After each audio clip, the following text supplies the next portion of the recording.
Estamos de volta com o Direto do Plenário, indo diretamente agora às imagens da entrada dos ministros, dirigindo-se aos respectivos lugares, na sessão presencial da tarde desta quinta-feira. Nesse sistema que temos agora, em que há a possibilidade da presença de todos os ministros e de advogados e os funcionários, os serventuários de justiça, e também a possibilidade de acompanhamento via digital. E acabou se tornando, de certa maneira, um sistema misto. E a expectativa de hoje, na tarde de hoje, direto do plenário, ao vivo.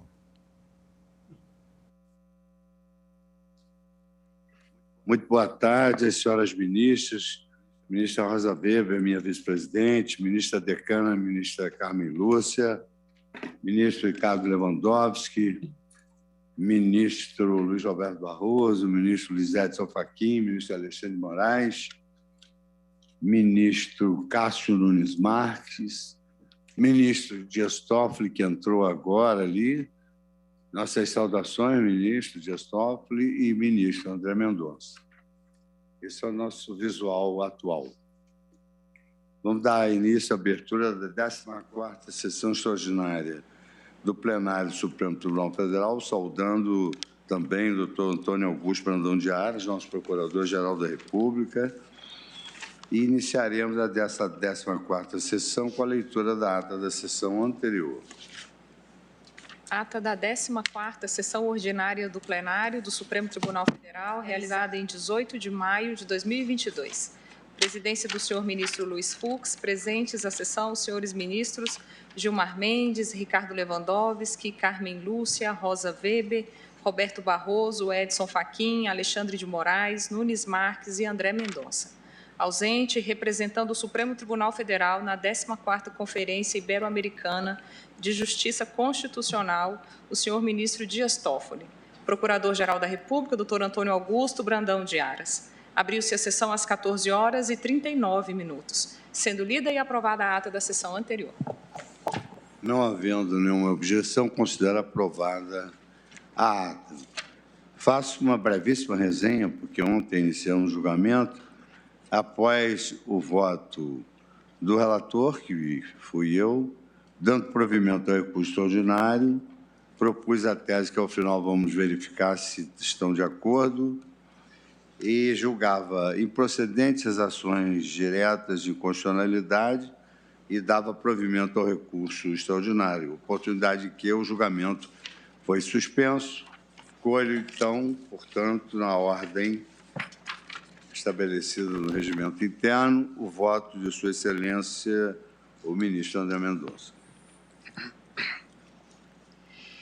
Minha saudação, eminente presidente, ministro Luiz Fux, nessa oportunidade também relator das causas em discussão, as nossas estimadas ministras, ministra Carmen Lúcia, ministra Rosa Weber, aos ministros presentes, seja aqui do plenário físico, seja de modo virtual, minha saudação também ao eminente Procurador-Geral da República, aos advogados e procuradores aqui presentes, representantes das partes e dos amigos da Corte, aos quais também parabenizo pelas sustentações orais que foram, na data de ontem, proferidas.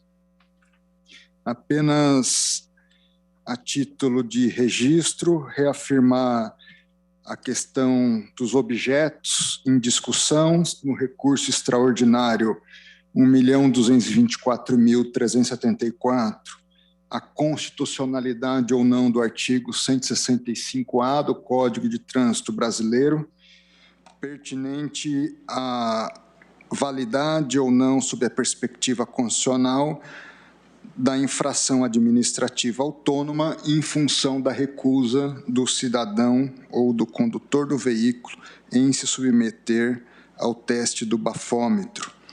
E, no tocante às duas ações diretas de inconstitucionalidade, a validade constitucional ou não dos artigos 2º, 4º e 5º, basicamente no artigo 5º, os incisos 3, 4 e 8, da Lei 11.705, de 2008. Nesse contexto, eu acompanho integralmente não apenas o relatório de Vossa Excelência, senhor presidente, mas também o conteúdo do voto que ontem nos foi apresentado. Eu, antes de adentrar um pouco nas razões, me permita louvar a forma republicana com que Vossa Excelência ontem se conduziu e num contexto de deliberação, até mesmo em função de diálogos que mantivemos durante o intervalo, e é até bom esse registro, porque a sociedade nem sempre tem a oportunidade de nos acompanhar, é um momento mais reservado, mas onde nós discutimos questões relevantes, inclusive sob as perspectivas das causas em discussão. E fruto de pontos de vista que foram apresentados, Vossa Excelência fez uma modulação no entendimento inicial que havia sido formado por Vossa Excelência.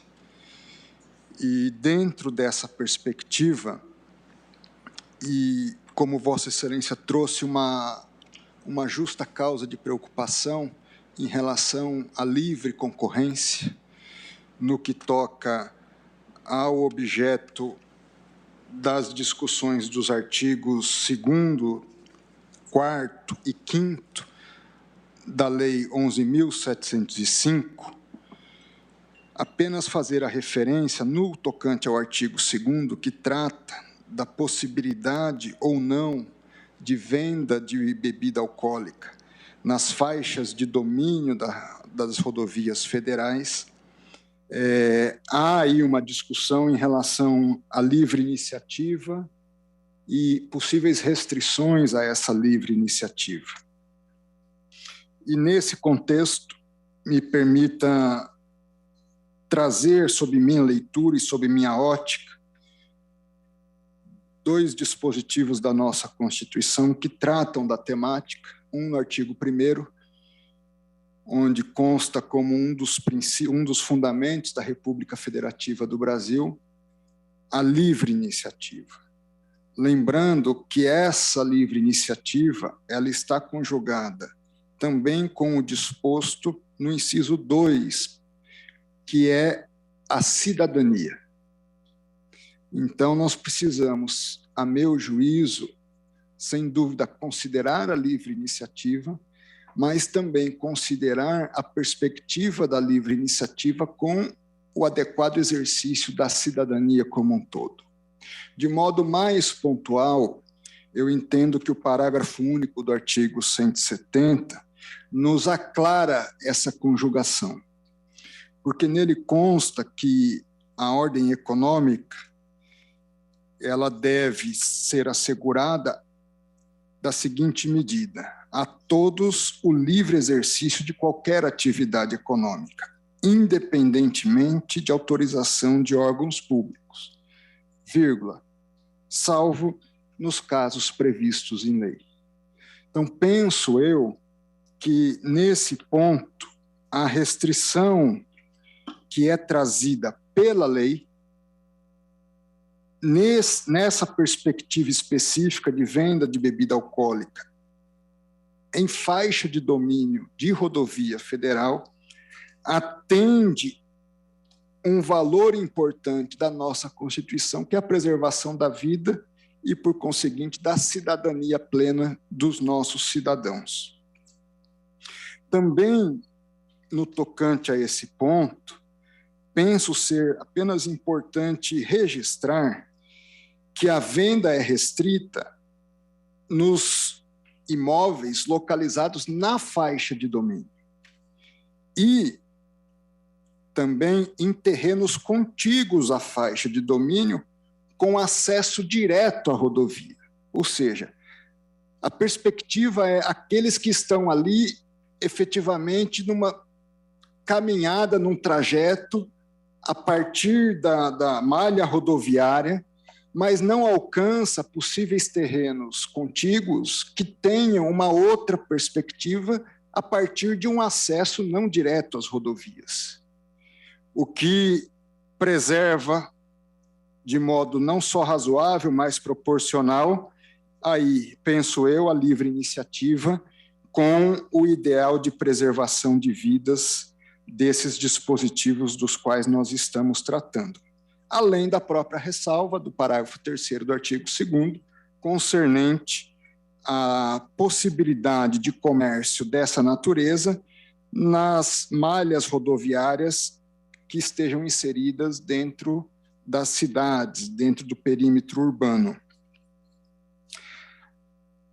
Ademais disso, a discussão ela traz uma série de análises à luz de dispositivos da Lei 9.503, que foram objeto de alterações sucessivas pelo Congresso Nacional, não só na perspectiva específica do 165A do Código de Trânsito, no tocante à possível recusa em se submeter ao teste do bafômetro, mas também a outros dispositivos que, por exemplo, no artigo 276, tratam da questão da concentração de álcool, no 277, daqueles condutores que envolvidos em um acidente de trânsito ou que tenham sido alvo de fiscalização também poderão ser submetidos a outros testes. E o artigo 306, que trata da condução de veículo com capacidade psicomotora alterada, também podendo ser submetidos a sanções. No que tange especificamente ao artigo 165A, que se refere tão somente à recusa em se submeter ao bafômetro, ao teste do bafômetro, a título de fundamentação e de elucidação, eu trouxe 2 dispositivos da Declaração Universal dos Direitos Humanos, um documento universalmente consagrado e sempre que nos remete à reflexão sobre a análise de direitos fundamentais, como nós estamos fazendo nesta tarde. O artigo 3º da Declaração trata de 3 valores. Diz o dispositivo: todo ser humano tem direito à vida, à liberdade e à segurança pessoal. Penso eu que são justamente os 3 valores hoje debatidos: a liberdade e incondicionalidade da condução dos veículos, independente das condições pessoais, afetadas ou não pelo álcool, o direito à vida, inclusive do próprio condutor e das demais pessoas, e a segurança pessoal também dessas pessoas. À luz desses 3 valores e desses 3 direitos, a boa doutrina nos ensina que nenhum direito fundamental é absoluto.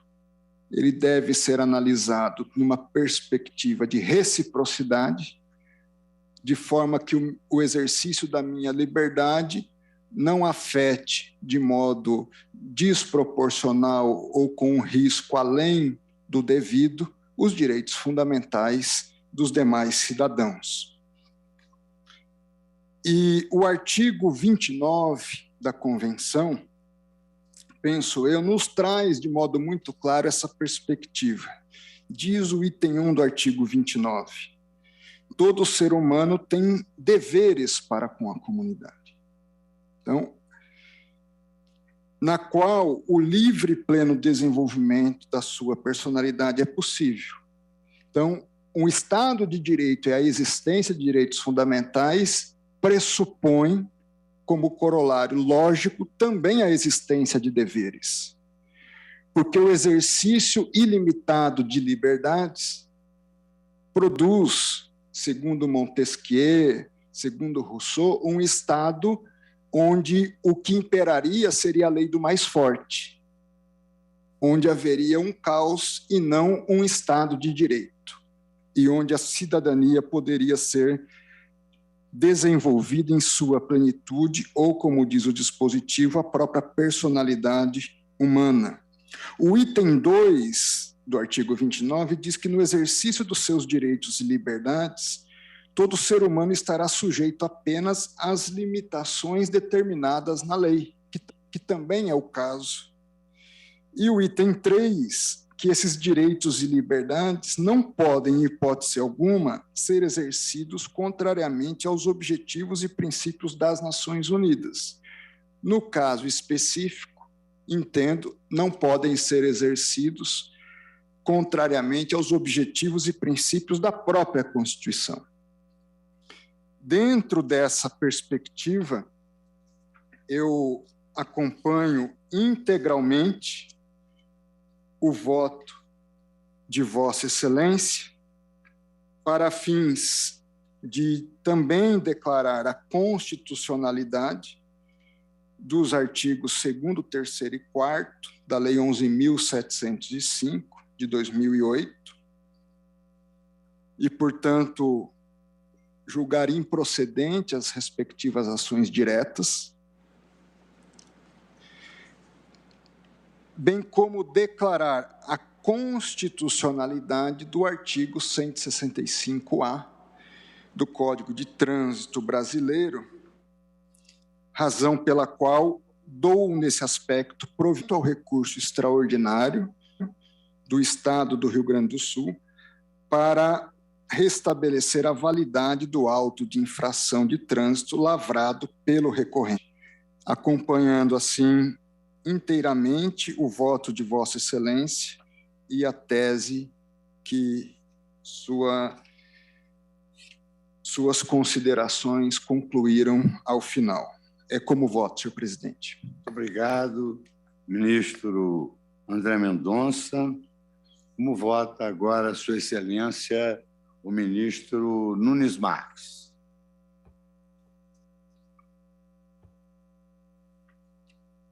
Senhor presidente, senhoras ministras, senhores ministros, senhor procurador-geral da República, senhora secretária da sessão, senhores advogados, meu boa tarde a todos.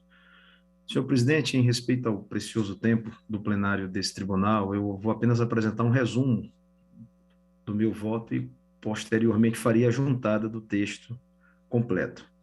Bom, pois bem, está em julgamento 3 processos, o RE 1.224.374 e as ADIs 4017 e 4103.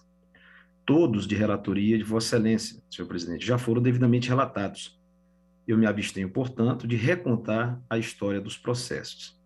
Eles tramitam de forma regular, coitiva de todas as partes interessadas, estão maduros para o presente julgamento. A propósito, quanto às questões processuais suscitadas especialmente nas ações diretas, estou de pleno acordo com Vossa Excelência, no sentido de que devam ser rejeitadas. Na minha manifestação escrita, farei juntada aos autos, exporei de forma mais detalhada as razões pelas quais não acolho nenhuma das preliminares suscitadas. Quanto ao mérito, basicamente, temos 4 questões constitucionais a resolver. A primeira, definir se o artigo 165-A do Código de Trânsito Brasileiro, que prevê uma infração administrativa autônoma para o condutor de veículo que se recusa a submeter-se ao teste do etilômetro, é compatível com a Constituição. Segunda, avaliar se o artigo 276 do Código de Trânsito Brasileiro, na redação dada pela Lei 12.760, chamada Lei Seca, que reduziu a 0 o limite de tolerância da alcoolemia para aquele que conduz veículos automotores, é compatível com a Constituição. Terceiro, perquirir se a prova da embriaguez do condutor de veículos por outros meios,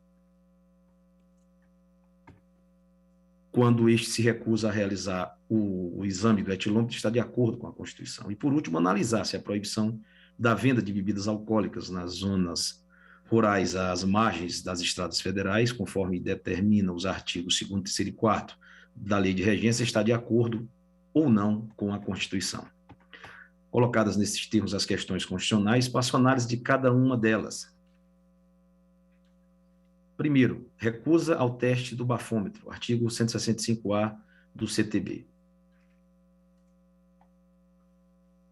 De logo, eu declaro que não vejo qualquer inconstitucionalidade na norma, principalmente por suposta ofensa ao direito de não se incriminar ou ao direito de ir e vir. A sanção, a recusa em submeter-se ao teste de alcoolemia visa a garantir a fiscalização de polícia, que, de outro modo, ficaria sem meios para induzir a submissão de eventual infrator ao exame. Como não é possível a imposição física do teste ou perícia por ofensa à dignidade da pessoa humana, artigo 1º, inciso 3 da Constituição Federal, se não houvesse nenhuma sanção para a recusa em submeter-se a tais medidas de fiscalização, o poder de polícia restaria destituído completamente de autoridade. Havendo a sanção puramente administrativa, consistente em multa e suspensão de direitos, não vem ao caso invocar-se contra a fiscalização de trânsito o princípio constitucional que veda a autoincriminação. É que, como o próprio nome diz, vedação é a autoincriminação, e que denota, desde logo, que se trata de norma dirigida propriamente ao âmbito do direito penal e não ao direito administrativo, em especial à polícia administrativa. A razão é manifesta. Se o indivíduo pudesse alegar que não deve cooperar com a administração na fiscalização de polícia, só porque remotamente poderia estar colaborando para a sua própria incriminação, então ele poderia se recusar, por exemplo, a apresentar o documento do veículo, alegando que, em alguns casos, isso poderia levar a uma prisão em flagrante, caso o veículo, logicamente, fosse roubado. Poderia também se recusar a apresentar a própria identidade, sob a alegação de que, em alguns casos, como o da pessoa foragida, tal apresentação implicaria colocar-se em situação de ser preso. Fora das questões de trânsito, o indivíduo poderia igualmente recusar-se a declarar os seus rendimentos anuais para a Receita Federal, sem nenhuma consequência administrativa, já que também isso poderia induzir a revelação de crimes tributários, em alguns casos. Sob esse mesmo argumento, o indivíduo poderia recusar-se a declarar a posse de uma arma de fogo, sustentando que a existência legal de tal declaração seria uma armadilha burocrática para forçá-lo a autoincriminar-se em certas hipóteses. Tal interpretação extravagante levaria à situação absurda em que o poder de polícia seria simplesmente anulado, por meio de uma interpretação libertária do direito fundamental de não se autoincriminar, cuja previsão constitucional do Brasil é expressamente direcionada ao preso, artigo 5º, inciso 63, dando a entender claramente que se volta à proteção da pessoa no âmbito criminal. As inúmeras declarações e testes que os cidadãos fazem perante o Estado, diante da fiscalização tributária, sanitária, de trânsito, etc., são medidas administrativas de polícia que têm o propósito de salvaguardar direitos fundamentais do próprio interessado e de outras pessoas, e não o objetivo de punir e incriminar quem quer que seja.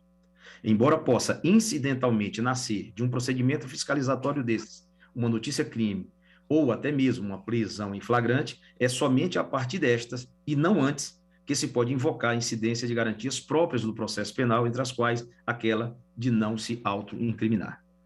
Antes e durante a realização do teste de alcoolemia, ainda não se pode falar em procedimento de investigação criminal, tanto mais porque não se sabe previamente se o teste dará resultado positivo. É por isso que não vem ao caso, nesse procedimento administrativo, a aplicação da garantia contra a autoincriminação. A fiscalização de polícia, a princípio, não tem nenhum propósito de representação criminal. A sua finalidade é, primeiro, realizar a prevenção de infrações à lei pela observação do seu adequado cumprimento e, em segundo lugar, visa a constatação formal de existência de infrações, mas, nesse caso, sem ainda representar ato de repressão criminal. Mesmo nos Estados Unidos, onde a garantia contra a autoincriminação tem fonte expressa na 5ª emenda e no célebre precedente Miranda versus Arizona, entende-se tranquilamente que não vem ao caso aplicar a regra Miranda aos procedimentos de teste de embriaguez ao volante, porque nesse tipo de situação ainda não existe um procedimento criminal em curso, nem se sabe previamente se haverá algum depois. Poder-se lembrar que o teste de alcoolemia, em muitos casos, é realizado justamente porque a autoridade policial já desconfia da embriaguez ao volante, por outros sinais corporais do motorista. Em tal situação, o teste já seria realizado na expectativa da confirmação de uma suspeita policial, de modo que se poderia pensar aqui em invocar a garantia contra a autoincriminação. Ora, mas aí é que a solução legislativa se mostra muito feliz, porque o policial, por um lado, não poderá forçar o condutor a realizar o exame, nem presumi-lo embriagado só pela falta do teste. O condutor, por seu turno, não sairá totalmente impune pelo descumprimento da ordem administrativa, visto que sofrerá uma penalidade administrativa severa, como recomenda a situação, mas não incidirá em nenhum crime omissivo próprio, o que demonstra a grande habilidade do legislador em construir tal solução. Ressalto que a Corte já teve a ocasião de declarar o caráter relativo do direito de não se incriminar, ao proclamar a constitucionalidade do artigo 305 do Código de Trânsito Brasileiro, que prevê como crime a conduta de afastar-se o condutor do veículo do local do acidente para fugir à responsabilidade penal ou civil que lhe possa ser atribuída. Refiro-me ao Acórdão RE 971-959 Rio Grande do Sul, tema 907, de repercussão geral, no qual foi fixada a seguinte tese: a regra que prevê o crime do artigo 305 do Código de Trânsito Brasileiro é constitucional, posto não infirmar o princípio da não incriminação, garantido o direito ao silêncio e ressalvadas as hipóteses de exclusão da tipicidade e da antijuridicidade. Assim, reputo que a norma impugnada não transgrediu os princípios da presunção de inocência e da individualização da pena, uma vez que esses princípios dão contornos às garantias processuais penais do indivíduo contra o Estado e não contra infrações administrativas. Também não vejo qualquer ofensa ao direito de ir e vir. É que o direito de ir e vir não está coartado pelo teste do etilômetro. Se a pessoa estiver como passageiro em um carro ou andando a pé, por exemplo, sequer será submetida ao teste. A questão não está no deslocamento, mas sim no deslocamento dirigindo um veículo automotor. O foco da ação administrativa está no ato de dirigir, que põe em risco a vida de outras pessoas e a do próprio condutor, se este está sob o efeito de bebida alcoólica. A propósito, não existe propriamente um direito subjetivo de dirigir veículo. Existe, sim, uma autorização administrativa para tanto, para a qual o Estado exige habilitação específica e certos exames de saúde e físicos em geral. A fiscalização de trânsito não se limita à questão do consumo de álcool, mas a todo o plexo de exigências que o motorista e o veículo devem atender para rodarem pelas estradas. Então, aqui é uma questão de pura polícia administrativa, uma questão comezinha praticada em todos os países civilizados, que longe está de ofender qualquer direito fundamental. Rejeito, portanto, a alegação de inconstitucionalidade do artigo 65A na linha do voto do eminente presidente. Política de tolerância zero quanto à alcoolemia do condutor do veículo. Quanto à questão da alegação de inconstitucionalidade das normas que visam estabelecer um padrão rigoroso de zero alcoolemia para dirigir veículo, não vislumbra qualquer ofensa à Constituição. Realmente existe uma relação causal bem estabelecida por pesquisas e acima de qualquer discussão razoável. A condução de veículos sob o efeito de álcool é perigosa. Se o legislador, para reprimir tal situação, resolveu adotar uma política de zero álcool, isso está dentro da sua liberdade de conformação dos direitos fundamentais, para atingir o objetivo legítimo de aumentar a segurança no trânsito. A técnica legislativa utilizada foi a de criar uma figura penal de perigo abstrato, que o Supremo Tribunal Federal tem reconhecido como legítima. Por exemplo, no caso do RHC 110.251, relator ministro Dias Toffoli, primeira turma, julgado em 8 de maio de 2012, que me abstenho de fazer a leitura da emenda. Prossigo. Importa ressaltar que o legislador não desprezou o fato de que níveis muito baixos de alcoolemia não produzem efeitos tão perigosos sobre a atenção e habilidade do motorista. Observa-se que a Lei 11.705, de 2008, distinguiu a infração administrativa, artigo 65 do CTB, na redação dada pela Lei 11.705, de 2008, dirigir sob a influência de álcool ou de qualquer outra substância psicoativa que determine dependência, do crime de dirigir veículo sob efeito de álcool, em valor superior a 6 decigramas por litro de sangue ou igual ou superior a 3 miligramas de álcool por litro de ar alveolar. A modulação feita pelo legislador de forma objetiva atende perfeitamente o princípio da tipicidade fechada para a definição de crime e, ao mesmo tempo, reconhece a menor gravidade da situação do indivíduo com baixo teor de alcoolemia no sangue. Portanto, a Lei 11.705, de 2008, assim como a 12.760, de 2012, no ponto, estão de acordo com a Constituição Federal. Ademais, como lembrado ontem pelo eminente presidente, em sua fala, diversos países do mundo adotam a política de tolerância zero quanto ao consumo de álcool por quem está conduzindo o veículo. É uma solução, inclusive, que tem o abono do exemplo de países em que a mortalidade no trânsito é muito menor que a do Brasil. Meios indiretos de prova da embriaguez. Também não vejo inconstitucionalidade na possibilidade de a embriaguez poder ser comprovada por meios diversos do teste de alcoolemia, desde que haja recusa do motorista em fazer o teste respectivo. Recusa esta que, inclusive, constitui-se infração administrativa, conforme artigo 165A do CTB. Com efeito, É da tradição do processo penal brasileiro a possibilidade de realização do chamado corpo de delito indireto nas infrações que deixam vestígios. Artigo 158 do CPP. O artigo 306, parágrafos 1º e 2º do Código Nacional de Trânsito, na redação dada pela Lei 12.760 de 2012, permite que o crime de embriaguez ao volante seja comprovado mediante a sinais que indiquem, na forma disciplinada pelo CONTRAN, alteração da capacidade psicomotora, ou B, exame clínico, perícia, vídeo, prova testemunhal ou outros meios de prova em direito admitidos, observado o direito à contraprova. Esses meios alternativos de prova, posto sejam menos eficazes que o teste de alcoolemia direto, são perfeitamente lícitos. No entanto, é preciso deixar claro que o motorista não pode ser obrigado fisicamente à realização de nenhum tipo de teste que dependa de sua colaboração ativa, como o teste do etilômetro ou o exame de sangue.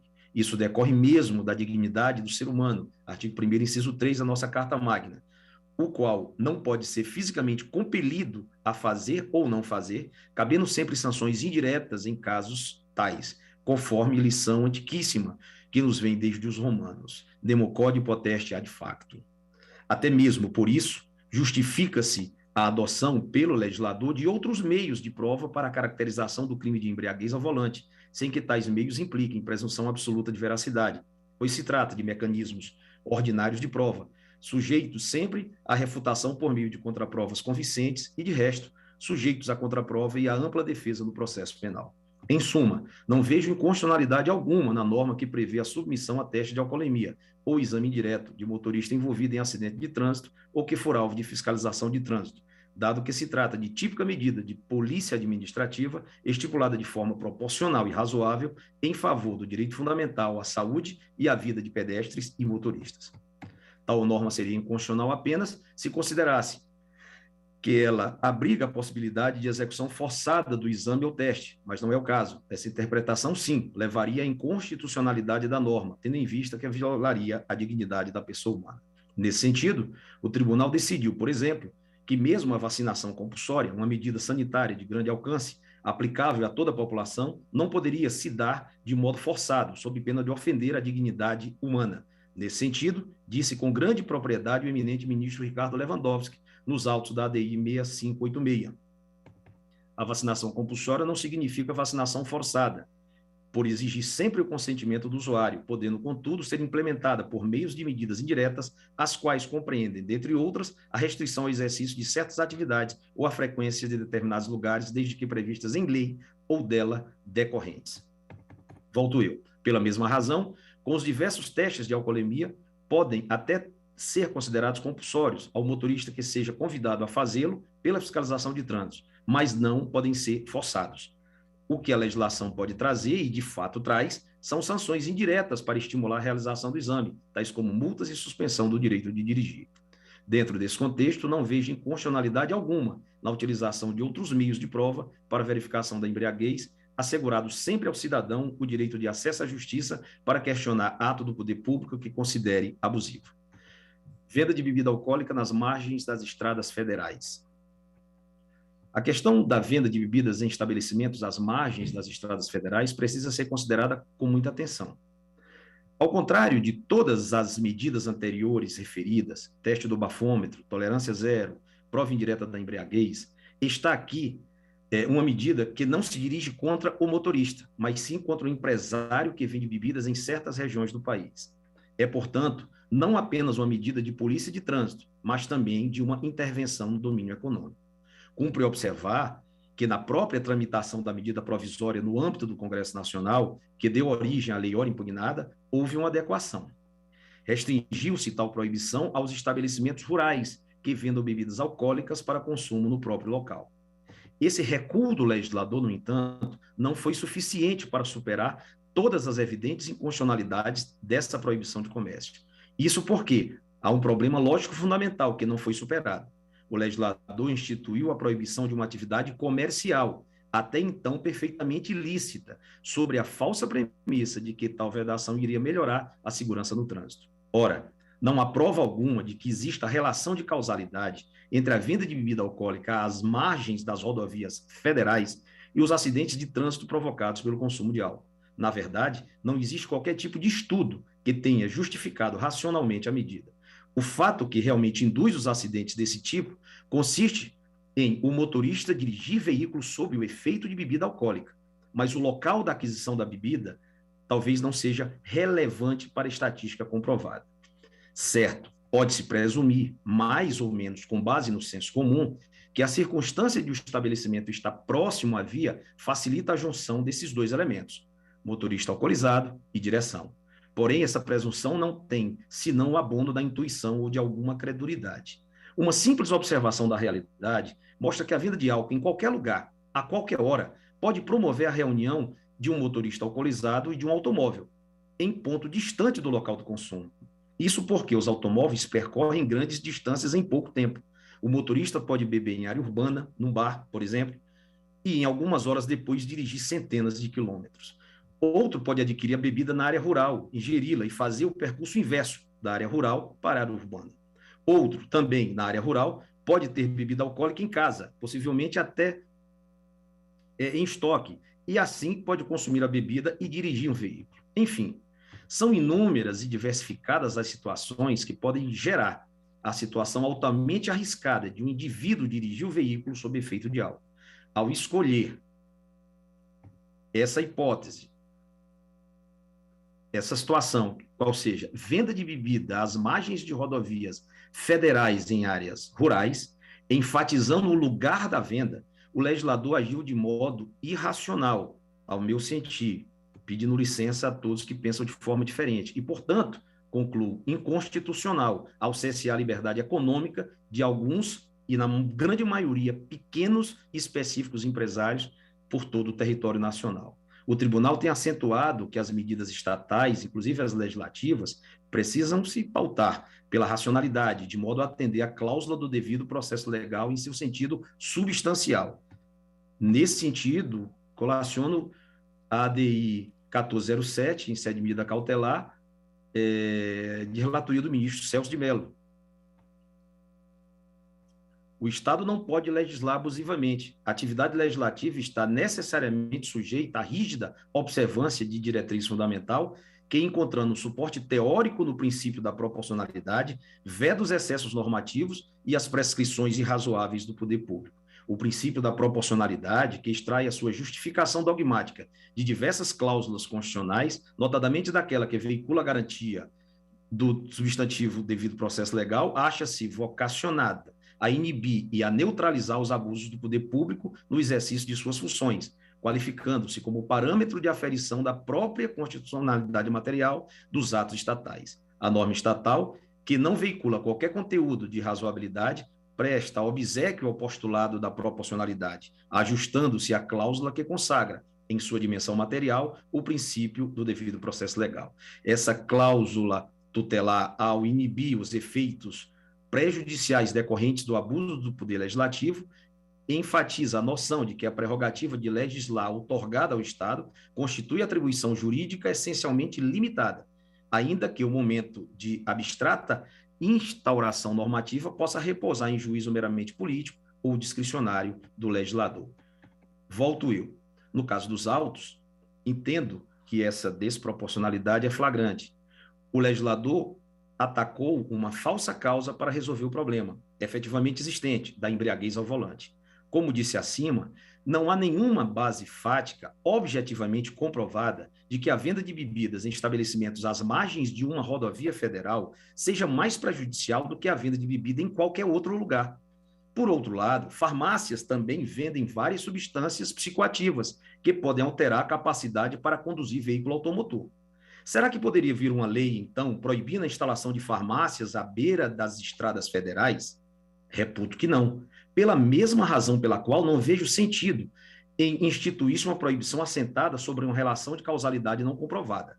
Analogamente, sabe-se que os telefones celulares, quando utilizados pelo motorista enquanto dirige veículo, podem, assim como as bebidas alcoólicas, induzir a ocorrência de acidentes. Seria então viável uma lei que proibisse lojas de celulares nas estradas? Ou até mesmo que proibisse antenas de celular nas proximidades das estradas, para assim garantir que ninguém falaria ao celular enquanto dirigisse?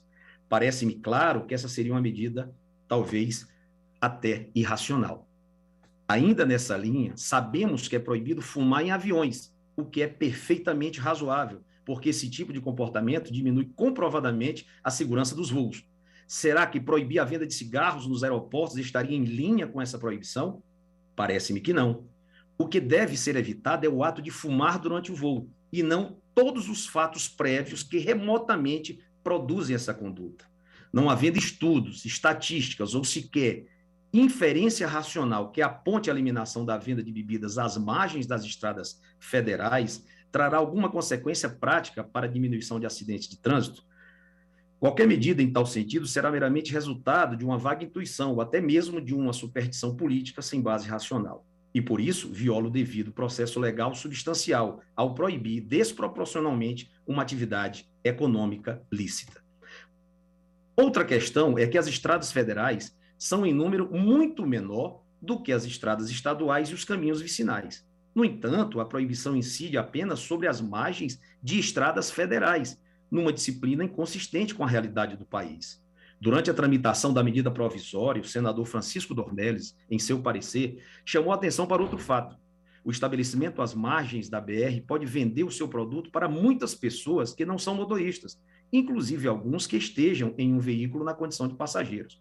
Disse Sua Excelência no parecer 462 de 2006, proferido no plenário do Senado. Abro aspas. É aquela situação do ônibus de turismo, que muitas vezes parava num bar ou restaurante e os turistas não podiam tomar um vinho ou uma cerveja e nem dirigir um carro.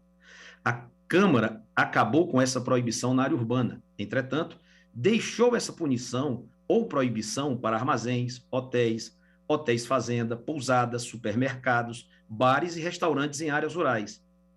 Eu apenas aplico a esses estabelecimentos na área rural, o que a Câmara estabeleceu para os da área urbana. Fechou aspas. O caso dos hotéis de beira de estrada é particularmente ilustrativo. Se um indivíduo se hospeda num hotel desses e ingere bebida alcoólica, sem que planeje sair para lugar algum nas próximas horas, ele está em situação muito menos propícia para pegar a estrada alcoolizado do que outro indivíduo que esteja consumindo bebida alcoólica em área urbana e planeja deslocar-se por alguma estrada.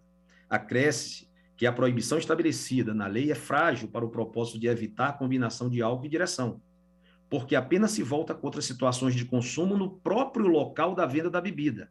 Ora, o motorista pode, teoricamente, comprar a bebida em todos esses locais e consumir no carro, ou em algum lugar próximo, de maneira que a proibição é, ao mesmo tempo, forte demais para a maioria das situações e fraca demais para o caso de quem compra e intenta consumir a bebida imediatamente. Admito que toda medida a favor da preservação da vida no trânsito, a princípio, está de acordo com os valores subjacentes ao sistema constitucional. Porém, quando essa medida não está respaldada em estudos, em fundamentos racionais, quando ela atinge desproporcionalmente e desigualmente o patrimônio e a liberdade de pessoas que sequer estão no trânsito, aí precisamos refletir. A proibição de venda de bebidas em zonas rurais de estradas federais vai atingir apenas pequenos comércios varejistas em vilas isoladas.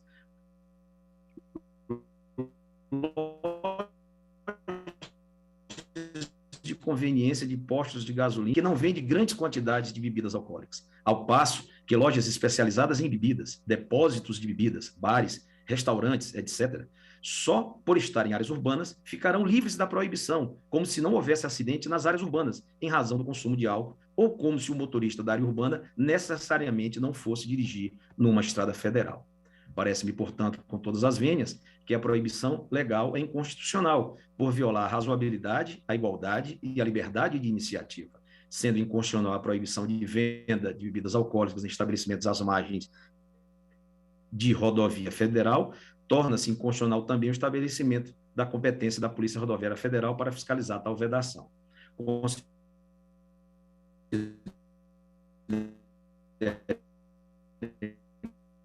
Constitucionais. Ministro Cássio, a sua internet está falhando. Artigos 2º, 3º e 4º.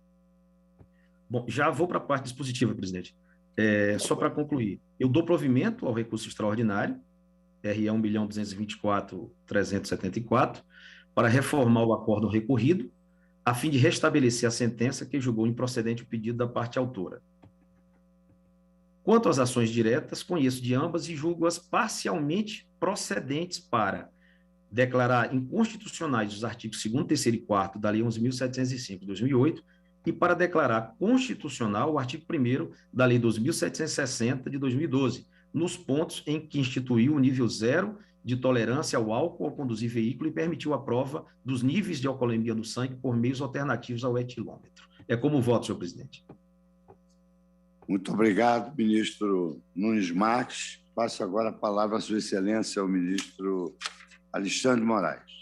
Obrigado, presidente. Cumprimento Vossa Excelência, o ministro Luiz Fux, cumprimento a nossa vice-presidente, a ministra Rosa Weber, a ministra Carmen Lúcia, todos os ministros, cumprimento também o doutor Augusto Aras, procurador-geral da República.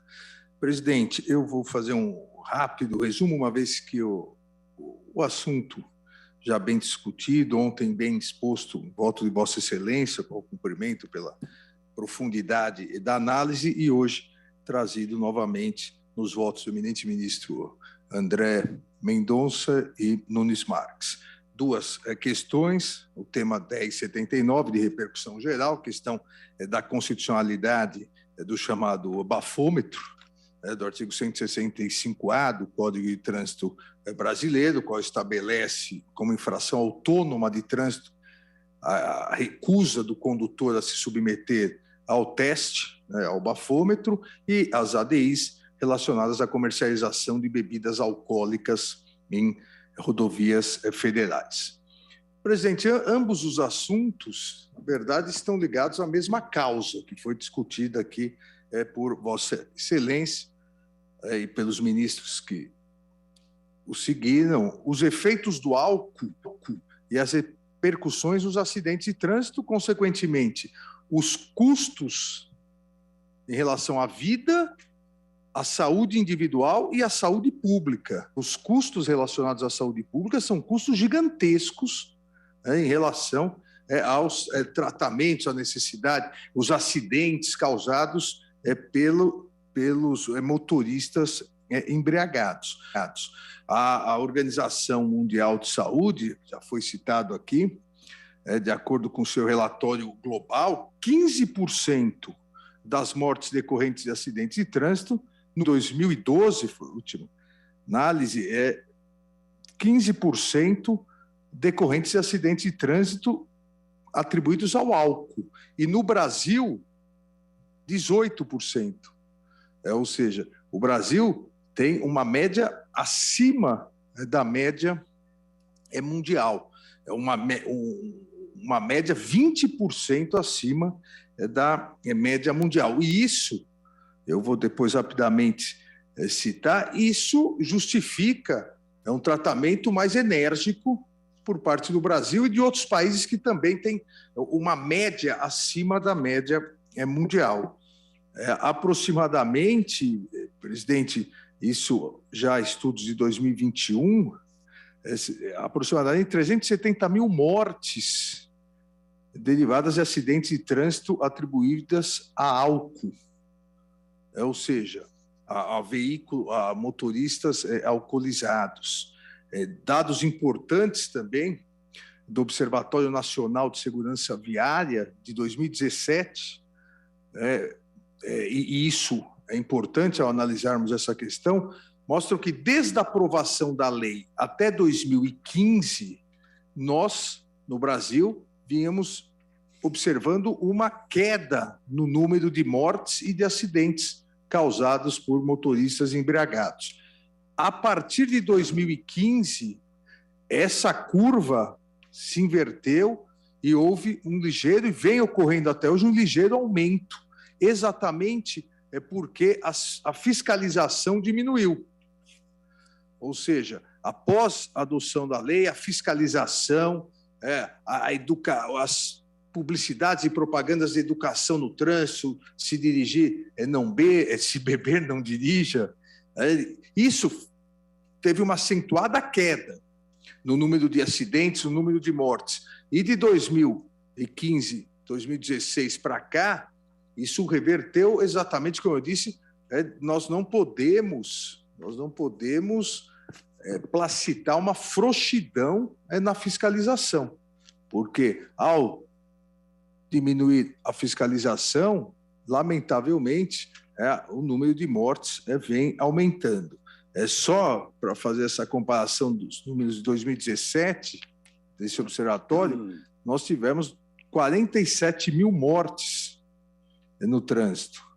Ou seja, nós tivemos mais do que homicídios, latrocínios e lesões corporais seguidas de morte. É realmente, eu diria aqui, num cálculo conservador isso, mas é realmente um morticídio gigantesco, as mortes decorrentes de acidentes de trânsito. E o custo Brasil é de 56 bilhões anuais em virtude dessas mortes no trânsito.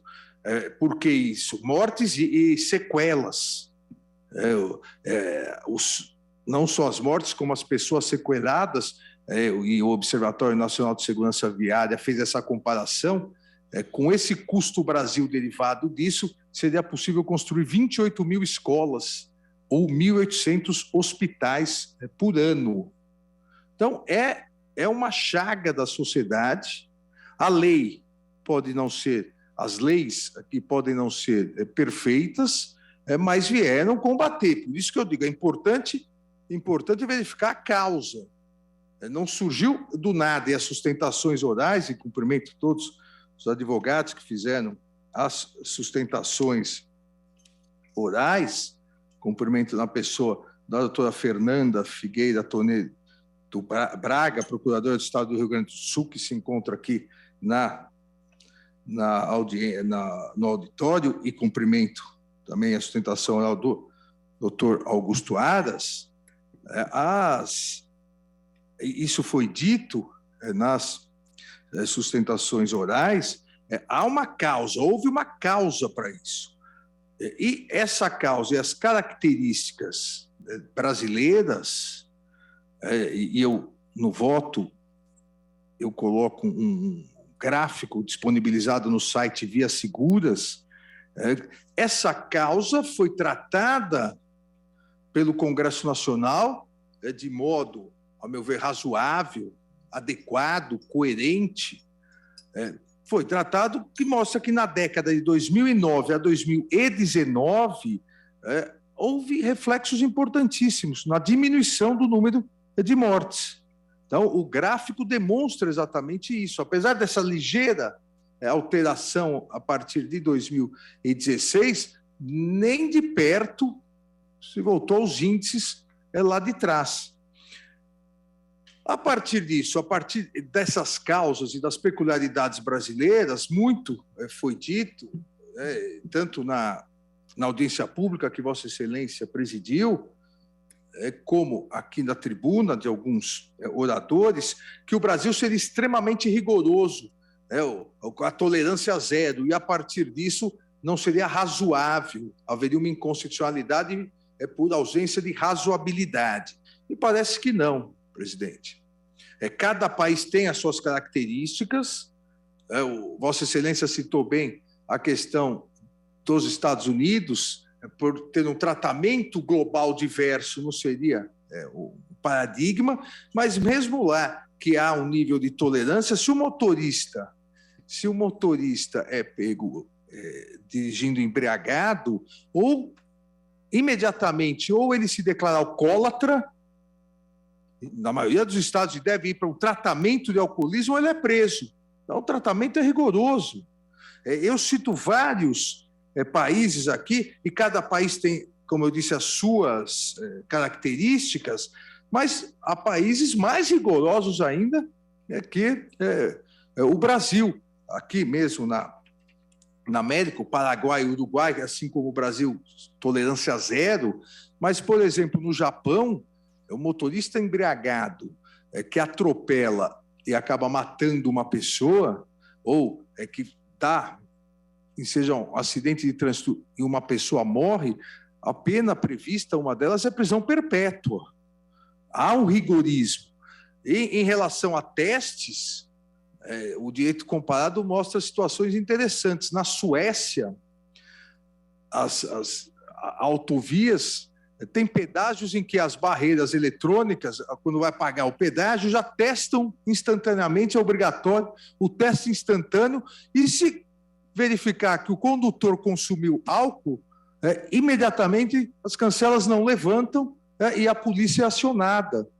Então, cada país conhece as suas características, o legislador de cada país conhece as suas características, e a partir dessa análise das características, verifica o que também é razoável para se fiscalizar.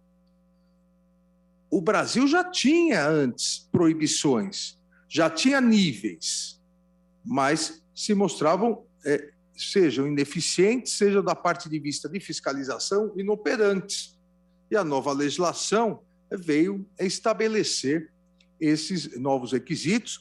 Essa previsão de se submeter ao teste, e já foi dito aqui, nós já discutimos em outros casos na Corte, não há a compulsoriedade, há a possibilidade de se negar. E aí é realizado um teste clínico para verificar se há ou não a embriaguez para fins de direção do motorista embriagado está dirigindo para fins penais.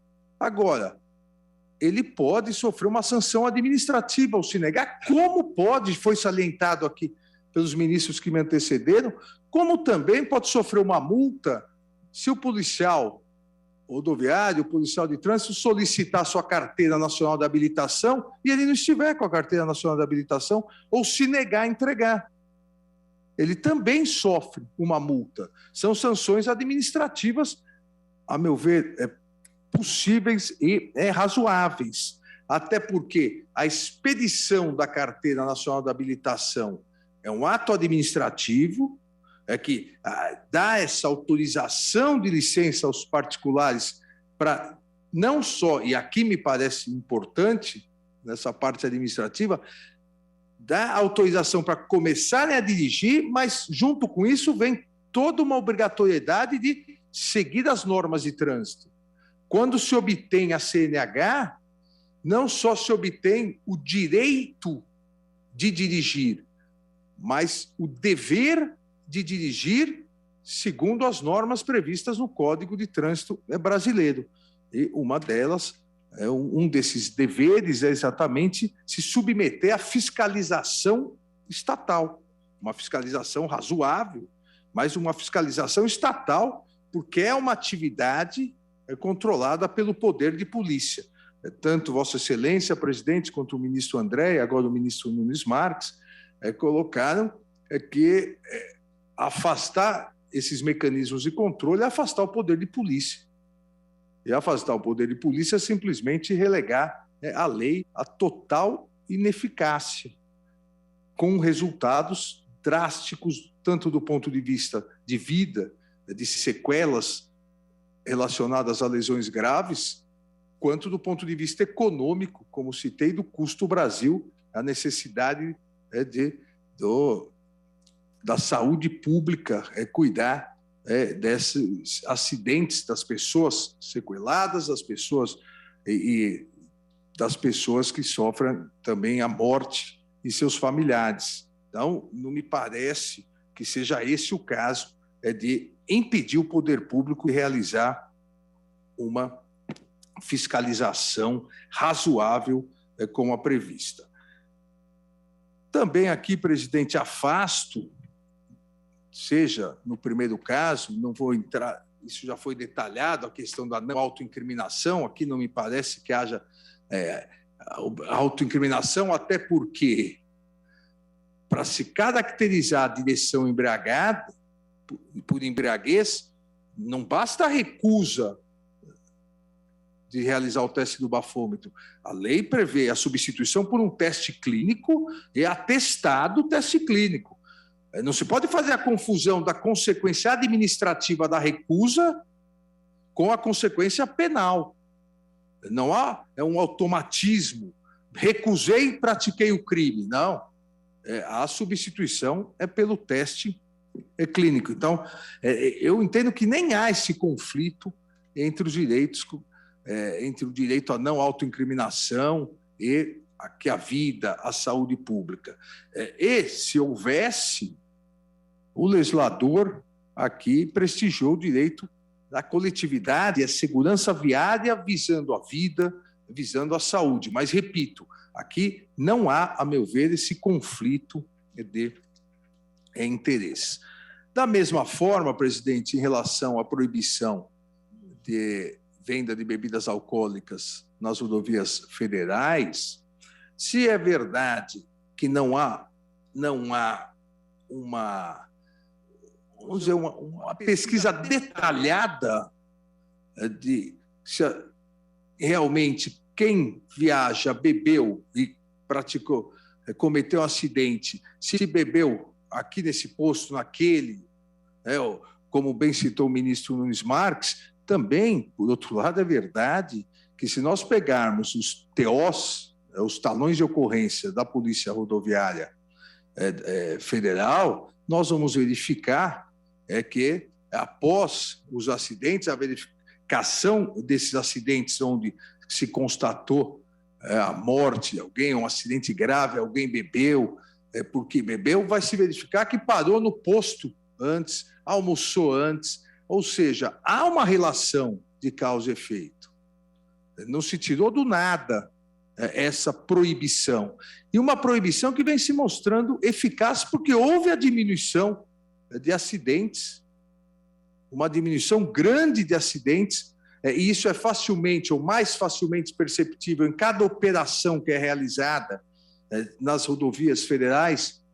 E nós realizamos, eu como ministro da Justiça, a Polícia Rodoviária Federal, o ministro André também, a Operação Carnaval, a Operação Páscoa, Operação Corpus Christi, onde aí se verifica mais, ou se fiscaliza mais a questão da alcoolemia. Então, há essa questão de causa e efeito. Seria importante uma pesquisa maior, mas os números de diminuição demonstram que foi uma medida acertada. E não me parece que fira aqui a liberdade de livre iniciativa, até porque, para cada ramo de comércio, há necessidade daquele que quer vender, daquele que quer prestar o serviço, aquele prestador de serviços deve seguir determinadas regras, várias regras. Aqui é uma regra a mais. Aqueles que prestam serviços às rodovias federais não podem vender bebida alcoólica. Eles podem vender inúmeros outros serviços, podem prestar, inúmeros outros serviços, vender inúmeras outras mercadorias. E não consta que houve uma falência generalizada ao longo desses anos, tão somente porque pararam de vender bebidas alcoólicas. Muito pelo contrário, se nós pegarmos os últimos anos, isso vale para rodovias federais, estaduais, aquelas que têm a legislação estadual vedando também, se nós pegarmos os últimos anos com as concessões que foram feitas nas rodovias, nós vamos verificar o aumento do número de postos, de restaurantes, de lanchonetes, com uma gama de serviços prestados, com diversos alimentos vendidos, ou seja, houve um incremento disso. Então, não há relação também aqui dizer que a tão somente proibição de venda de bebidas alcoólicas, isso acabou com um ramo de atividade ou prejudicou um ramo de atividade. Por essas considerações, presidente, novamente, enaltecendo e parabenizando Vossa Excelência pelo detalhado voto, acompanho integralmente Vossa Excelência, dando, no caso concreto do recurso extraordinário, provimento ao recurso extraordinário. Vossa Excelência citou a tese, eu também concordo, até fixava aqui, é constitucional o artigo 165-A do Código de Trânsito Brasileiro, que estabelece como infração autônoma de trânsito a recusa do condutor de veículo a ser submetido a teste que permita certificar a influência do álcool. E, em relação às ADIs, eu julgo, assim como Vossa Excelência, improcedente o pedido formulado que pede a declaração de inconstitucionalidade do artigo 2º da Lei 11.705 e, por arrastamento, os artigos 3º e 4º. É o voto, presidente. Muito obrigado, ministro Alexandre Moraes. Passo agora a palavra à sua excelência, o ministro Edson Fachin, para o voto. Muito obrigado, senhor presidente. Cumprimento Vossa Excelência, as senhoras ministras, os senhores ministros, as senhoras advogadas e advogados, a senhora procuradora do Estado e representando o DETRAN, que aqui está presencialmente, o senhor procurador-geral da República, as sustentações orais, portanto, levadas a efeito. Como já sintetizou o eminente ministro Alexandre Moraes, que sucedo imediatamente na ordem da votação. Os temas já estão adequadamente postos, nada obstante reflexões outras poderiam ser agregadas, mas as teses centrais me parecem substancialmente postas. Por isso, senhor presidente, farei uma manifestação bastante sintética e juntarei os votos respectivos que faço conjuntamente, englobando, portanto, o recurso extraordinário e as duas ações diretas de inconstitucionalidade. Em meu modo de ver, senhor presidente, a matéria tem inúmeras complexidades, mas uma compreensão que, segundo a interpretação que faço da Constituição e da legislação incidente sobre o tema, efetivamente menos complexa do que a causa e o diagnóstico que a situação apresenta. Ou seja, preservar a vida, preservar a segurança e preservar a saúde, esta preservação foi a opção da Constituição, foi a opção do legislador infraconstitucional e, em meu modo de ver, não me parece que haja outro caminho para o aplicador da norma nestes casos e nessa situação concreta que estamos a examinar. Ademais disso, ou seja, ademais da ordem jurídica interna, que já dá uma resposta suficiente, atestando à luz dos parâmetros de proporcionalidade, necessidade e adequação da medida de proibição de consumo e bebidas alcoólicas por condutores de veículos, portanto, além da norma interna, dessa normatividade, a Assembleia Geral da Organização das Nações Unidas, já em maio de 2003, aprovou a Resolução 57.309, em que reconheceu existir uma crise mundial de segurança viária.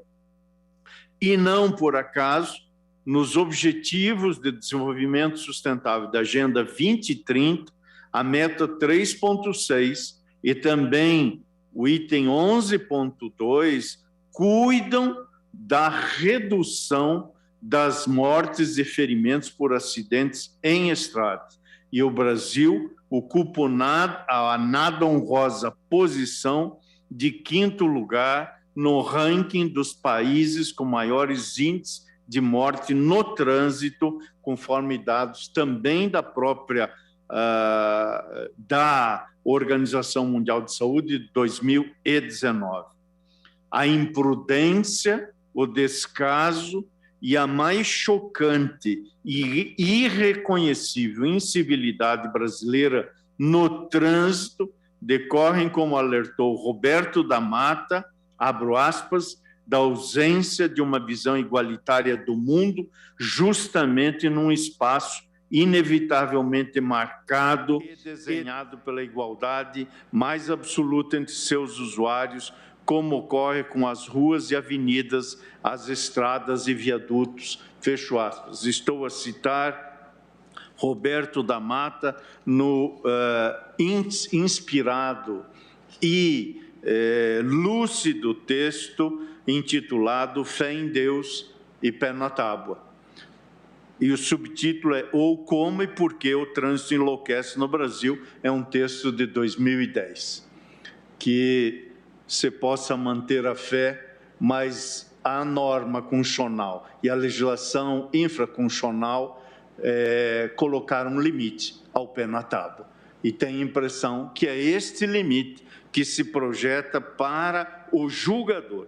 Por isso, senhor presidente, eu estou acompanhando integralmente Vossa Excelência, tanto a fundamentação como as conclusões, quer no que diz respeito ao conhecimento das ADIs em julgamento, aos requisitos de admissibilidade do recurso ordinário, bem como no que se refere ao mérito dos feitos em análise. Portanto, senhor presidente, entendo que foi legítima e constitucional a escolha do legislador infraconstitucional nos termos do parágrafo 3º do artigo 277 do Código de Trânsito Brasileiro, não havendo afronta ao princípio da não autoincriminação. Entendo também, senhor presidente, que não há violação aos princípios da livre iniciativa ou da propriedade na vedação ao comércio e oferecimento de bebidas alcoólicas em estabelecimentos situados em áreas contíguas a rodovias federais. Como disse e repito, nós estamos diante de uma legítima opção normativa da política criminal que visa a coimar a lamentável e alarmante situação que envolve os acidentes de trânsito no Brasil, com registro e resultados de mortes e graves lesões, e é por isso que a norma de regência nesta matéria parece-me também a mim integralmente constitucional, inclusive no que diz respeito à legitimidade da Polícia Rodoviária Federal para fiscalização e aplicação de multas. Portanto, senhor presidente, juntarei declaração de voto em todos os feitos, acompanho integralmente Vossa Excelência, inclusive na tese proposta por Vossa Excelência, e é como voto. Obrigado, ministro Luiz Edson Fachin, pelo voto sucinto, porém profundo, em relação ao tema e muito sugestiva a bibliografia que Vossa Excelência traz. Fé em Deus e pé na tábua. Passo agora a palavra à Sua Excelência, ministro Luiz Roberto Barroso, para o voto. Obrigado, presidente. Cumprimento Vossa Excelência, cumprimento a eminente ministra Carmen Lúcia, nossa vice-presidente, ministra Rosa Weber, eminentes ministros aqui presentes, Ricardo Lewandowski, Luiz Edson Fachin e André Mendonça, os que nos assistem por videoconferência. Cumprimento os advogados que estiveram na tribuna, tanto a eminente procuradora aqui ainda presente, quanto os que falaram pelos Amit Curi, como o doutor Augusto Brandão de Aras. Presidente, também eu vou ser breve, porque acho que as questões já estão bem postas. Nós temos aqui duas ações diretas de inconstitucionalidade e um recurso extraordinário com repercussão geral, nos quais se discutem basicamente três questões centrais envolvendo a aplicação da lei seca e do Código de Trânsito Brasileiro. As questões são as seguintes: 1. A venda de bebidas alcoólicas em rodovias federais, que é proibida pela legislação. 2. A política de tolerância zero para consumo de álcool e direção, que prevê sanções graves administrativas e criminais para quem dirija embriagado. E a terceira e última questão é a legitimidade da aplicação de sanções administrativas diante da recusa de realizar o teste popularmente conhecido como bafômetro. Estão em discussão aqui, na minha visão, três grandes princípios constitucionais: o da livre iniciativa, o da não autoincriminação e o da presunção de inocência. Presidente, eu defendo doutrinariamente e nos meus votos aqui, desde que cheguei, o que eu gosto de chamar de um giro empírico pragmático na vida brasileira em geral. Isso significa trabalhar com dados da realidade e com a adequada medição de resultados. E também, como costumo fazer, saber exatamente quem paga a conta. Portanto, eu procuro libertar o meu raciocínio jurídico da retórica vazia e das abstrações idealizadas que estejam em desconexão com a vida real. E considero que este é um caso emblemático para quem tem essa visão de mundo que compartilho aqui. Porque diferentes estudos sobre a lei seca, com metodologia, recortes territoriais, recortes temporais diversos, todos concluíram pela expressiva redução do número de acidentes e do número de mortos no Brasil desde a edição dessa legislação. Há uma butada famosa no Brasil que se diz que aqui há algumas leis que pegam e outras que não. Se eu pudesse concordar com essa proposição, eu certamente diria que essa foi uma lei que pegou, e bem.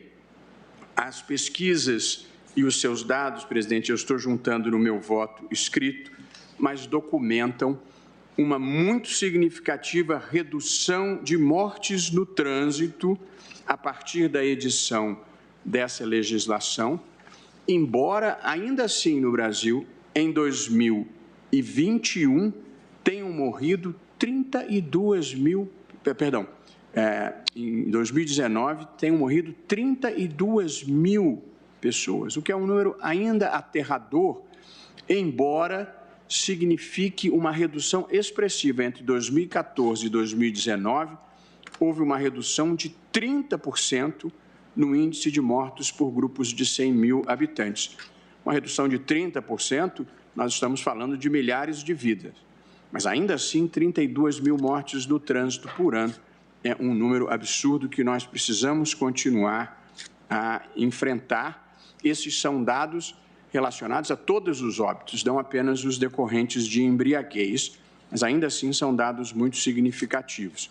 Os colegas já mencionaram o relatório da Organização Mundial de Saúde elogiando a legislação brasileira, inclusive quando ela se tornou mais severa, e o Brasil se situa num relatório que reúne 175 países como um dos que obteve a mais significativa redução de óbitos no trânsito. Finalmente, algum índice internacional em que a gente aparece bem.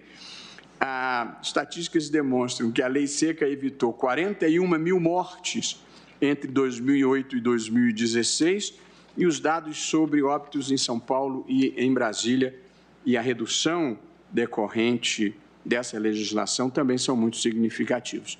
Portanto, é à luz, presidente, como apontado por Vossa Excelência no seu voto, que aqui cumprimento entusiasticamente, os números são todos favoráveis à manutenção do status quo legislativo. E aqui eu enfrento com muita brevidade as três questões pendentes, ou as três questões objeto de impugnação que me parece ter alguma consistência. A primeira delas, o argumento da violação da livre iniciativa, que de resto foi o que me gerou mais preocupação, e a Vossa Excelência também, consoante tivemos oportunidade de conversar. É que a legislação veda peremptoriamente a venda de bebidas alcoólicas nas rodovias federais, dos estabelecimentos que se situem em rodovias federais.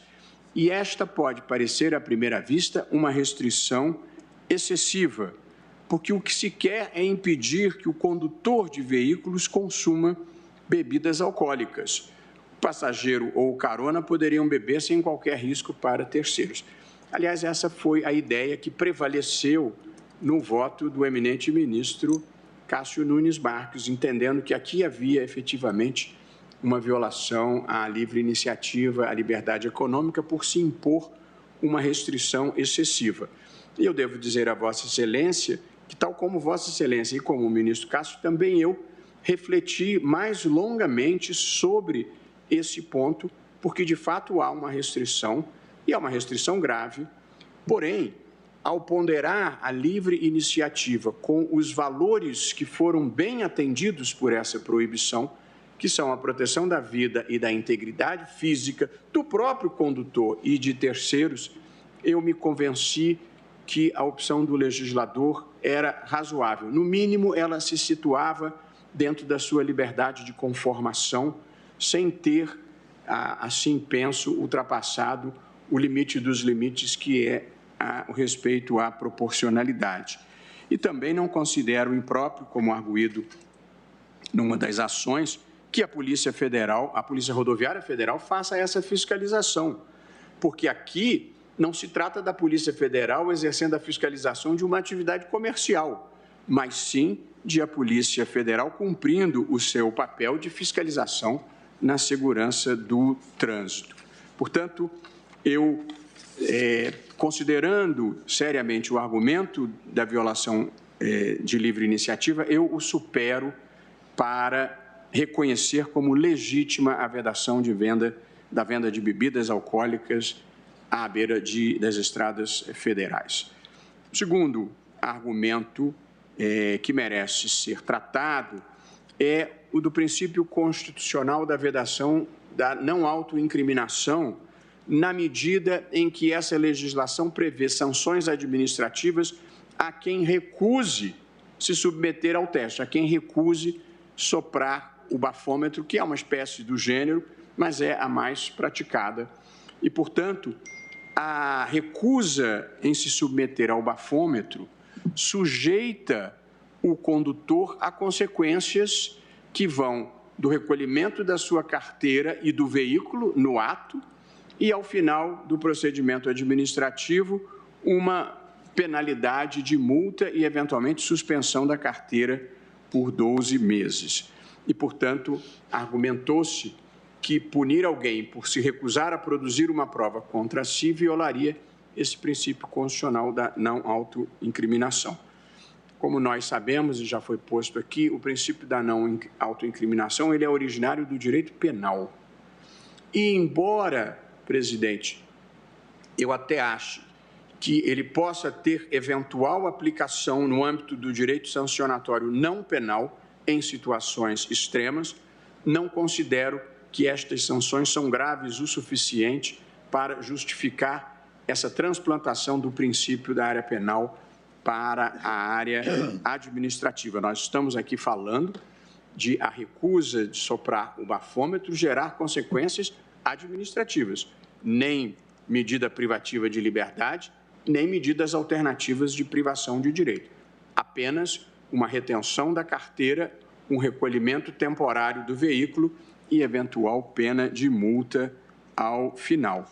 E observo que o próprio Supremo Tribunal Federal, numa decisão que considero acertada, reconheceu a constitucionalidade do artigo 305 do Código de Trânsito, naquilo que previa a criminalização de quem, causando um acidente, fugisse do local do evento, que, inclusive, caracterizaria, em certos casos, omissão de socorro.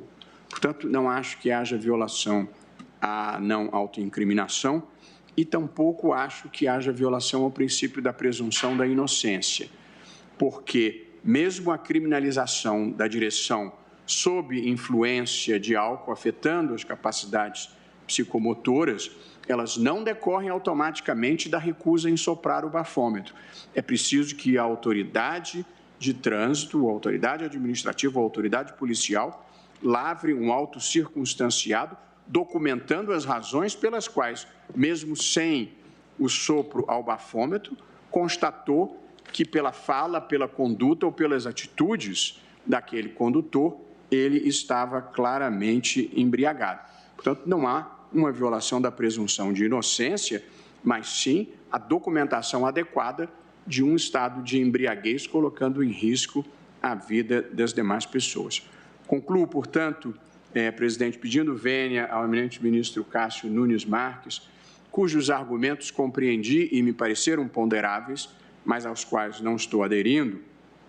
Eu considero que essa legislação impugnada veicula opções políticas legitimamente feitas pelo legislador, com razoabilidade e proporcionalidade, e não vejo razões constitucionais com peso suficiente para que o judiciário não seja deferente para com essas escolhas do legislador. Além disso, presidente, a legislação impugnada, tanto nos seus aspectos administrativos quanto penais, produziu a legislação, o melhor resultado que se pode esperar do direito punitivo, que é o de funcionar como prevenção geral. O grande papel do direito penal e do direito punitivo em geral é fazer com que as pessoas não cometam delitos, pelo temor fundado de que vão sofrer uma consequência negativa. E foi precisamente isso que a Lei Seca conseguiu fazer. Mudar uma cultura que vigorava no Brasil e que, em muitos casos, até glamourizava a direção embriagada, que, na verdade, em muitos casos, era uma forma de se promover homicídios, e lesões corporais muito graves. Portanto, esse é o grande papel da legislação cumprida pela Lei Seca, fazer com que os jovens, se forem beber, já não dirijam mais. Os jovens que, evidentemente, têm carros, é uma parcela pequena, mas relevante da sociedade brasileira. Portanto, as incontáveis vidas que foram salvas por essa legislação já justificam a sua manutenção. Por isso, presidente, eu estou acompanhando Vossa Excelência e julgando improcedentes os pedidos nas ações diretas e dando provimento ao recurso extraordinário para fixar as seguintes teses de julgamento que não destoam da dos demais, que são as seguintes. Eu estou fazendo um julgamento conjunto dos três processos. São constitucionais os dispositivos da Lei número 11.705 de 2008 e da Lei 12.760 de 2012 que 1. Proíbem a venda de bebidas alcoólicas em rodovias federais. 2. Atribuem competência à Polícia Rodoviária Federal para fiscalizar o cumprimento dessa proibição. 3. Estabelecem os índices de alcoolemia que ensejam a aplicação de sanções administrativas e criminais. E 4. Determinam a aplicação de sanção administrativa ao condutor que se recusar a se submeter a testes de alcoolemia. Portanto, estou acompanhando Vossa Excelência, quem, uma vez mais, cumprimento o presidente. Muito obrigado.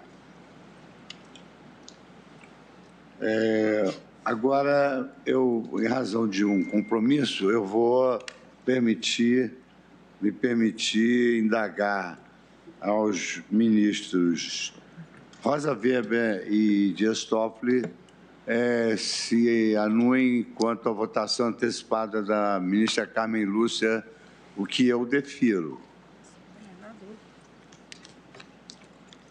Então, ministra Carmen Lúcia, Vossa Excelência tem a palavra. Muito obrigada, presidente. Cumprimento Vossa Excelência pela condição de relator e também pela presidência desta sessão, como presidente do Supremo. Senhora ministra Rosa Weber, nossa vice-presidência, a quem cumprimento e agradeço, como agradeço ao ministro Dias Toffoli, por me permitir rapidamente antecipar o meu voto, senhores ministros, senhor Procurador-Geral da República, senhores advogados, especialmente os que assomaram a tribuna na tarde de ontem. Faço isso na pessoa da Procuradora do Estado do Rio Grande do Sul, doutora Fernanda, que brilhantemente honrou a tribuna do Supremo e, de maneira tão correta, tão percussiente, fez a defesa do recorrente. Senhor presidente, eu farei juntada de voto, a causa está devidamente esclarecida, não apenas pelo voto de Vossa Excelência na tarde ainda de ontem, mas hoje pelos votos que trouxeram à lembrança o que aqui está posto, que é exatamente os temas referentes à repercussão geral, no caso do recurso extraordinário, e a pedido de declaração de constitucionalidade que foi veiculado nas ações diretas 4.017 e 4103. O que foi já arguído devidamente, presidente, diz respeito com a possibilidade ou não de haver, em primeiro lugar, a proibição que foi feita na lei da venda de bebidas alcoólicas nos estabelecimentos que estão à beira das estradas. E foi arguído quanto a isso o princípio da livre iniciativa e, portanto, aqui teríamos segundo o que se alega, uma dificuldade para se superar por uma restrição indevida da liberdade neste sentido específico empresarial. Eu estou acompanhando Vossa Excelência, fazendo a juntada exatamente dos dados, comprovando que esta escolha legislativa, a meu ver, não afronta, não desobedece o princípio constitucional, até porque a liberdade de iniciativa se faz exatamente tendo em vista valores maiores que a Constituição acolheu como princípios ou como regras, e neste sentido, portanto, o que havia, como já foi várias vezes aqui desde o voto de Vossa Excelência encarecido, era uma situação de fato que o Estado precisava de pôr cobro através de uma lei que foi discutida e solucionada exatamente nos termos que prevalecem, fazendo a lembrança de que tanto este caso, como no caso do que é questionado nas ações diretas, no sentido de que haveria uma exorbitância legislativa, na minha compreensão, com as vênias de compreensões contrárias, especialmente o que foi posto pelo ministro Cássio Nunes Marques, neste caso, neste sentido especificamente, não me parece aqui haver qualquer tipo de afronta. O quadro ainda é um quadro grave, de mortes, de atropelamentos, de acidentes gravíssimos, e apenas para trazer um dado, presidente, somando a todos os outros que as estatísticas já apresentadas demonstram, só na rede SARA houve, depois da vigência dessa lei, da aplicação, portanto, das medidas de fiscalização, exigência de os condutores aprovarem ou não a sua plena condição para a condução, houve uma alteração do quadro, porque a maioria dos casos que se tinha de acidentes era decorrente exatamente do uso de bebida alcoólica pelos condutores. Depois da vigência da lei, caiu em mais de 50% só na rede SARA o atendimento destes casos. Hoje, o problema maior que se tem nesta rede, e que demonstra, portanto, e é um dado demonstrativo, é com relação a outro tipo de acidente, basicamente de motos. Mas, no que se refere especificamente a este, que havia espaços específicos, tão grande era o número de pessoas que sofriam sequelas decorrentes desses acidentes. Houve uma queda de mais de 50%, portanto, da apresentação, o que por si demonstra, como já foi aqui posto, o que se obteve com a vigência desta lei, que foi a diminuição dos casos, que era o que era exatamente pedido, que quem bebe não dirija. E aquilo, ministro Fachin, que Vossa Excelência lembrou, do pé na tábua, eu me lembro que, por causa de acidentes, em outros tempos, quando era criança ainda, tinha também um aviso: não corra, papai, eu te espero em casa, porque também o nível de acidentes era muito grave. Então, este é um problema social e um problema que o Estado precisa realmente de acudir, porque é fora de casa que se projeta que acontece. E essa legislação, na minha compreensão, veio exatamente para dar uma resposta, e tem sido uma resposta eficiente, que não apenas, na minha compreensão, não colide com os direitos constitucionais garantidos da liberdade, mas a liberdade é sempre levada em consideração no espaço com o outro, e, neste caso, levava à morte de pessoas que, às vezes, trafegavam sem nem ter ideia do que tinha acontecido, e era colhido exatamente por esse tipo de comportamento. Então, eu estou, como disse, fazendo juntada de voto escrito, presidente, nos 3 casos, votando pelo provimento do recurso extraordinário para que se restabeleça exatamente a validade do auto de infração que foi lavrado nos termos e com base na legislação questionada, e no caso das ações diretas de inconstitucionalidade, estou votando no sentido da improcedência, mantendo-se, portanto, rígidas as normas que foram questionadas, acompanhando integralmente Vossa Excelência, aí incluída a tese por Vossa Excelência apresentada. É como voto e peço licença a Vossa Excelência para me ausentar, decorrente, como já tinha dito, de um compromisso neste horário. Tem toda a licença. Muito obrigada. Mais uma vez agradecendo a ministra Rosa e o ministro Dias Toffoli, especialmente pela condescendência. Muito obrigada. Passo a palavra agora à nossa vice-presidente para o voto, ministra Rosa Weber. Obrigada, senhor presidente. Cumprimento Vossa Excelência, inclusive pelo substancioso voto ontem proferido. Saúdo os eminentes pares, o doutor Augusto Aras, senhor Procurador-Geral da República, a Procuradora do Estado do Rio Grande do Sul, a doutora Fernanda, as advogadas e os advogados que ontem assomaram à tribuna com profícuas sustentações orais, os senhores servidores e todos que nos assistem. Como visto, senhor presidente, no recurso extraordinário interposto pelo DETRAN, do Estado do Rio Grande do Sul, com repercussão geral reconhecida, e nas duas ações de controle concentrado em julgamento, todos sob a relatoria de Vossa Excelência, examina-se a rigidez constitucional de preceitos do Código de Trânsito Brasileiro, especificamente do artigo 165-A, e da Lei Federal 11.705, de 2008, denominada Lei Seca, que traduzem, em última análise, a opção legislativa pela política pública de tolerância zero em relação ao álcool, em se tratando de condutores de veículos.